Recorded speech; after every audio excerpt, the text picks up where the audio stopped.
OWA nilinaw na totoo ang rebate program para sa mga OFW na hindi pa nakakatanggap ng benepisyo sa ahensya. Narito po ang balitang kumpirmado sigurado mula Pasay City, Radyo Patrol, Jom Garner. Jom.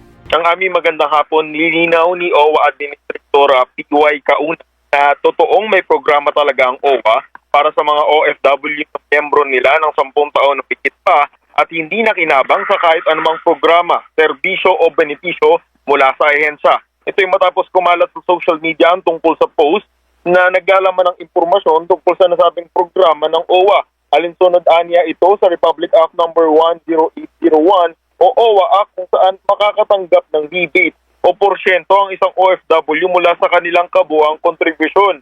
Abot sa halagang 941 pesos hanggang 13,177 batay sa bilang ang kanilang kontribusyon na maaari nilang matanggap.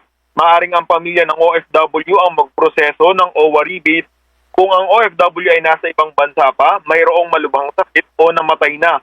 Maaring magpunta sa opisyal na website ng OWA para sa kabuang detalye ng mga requirement at kung paano mag-apply.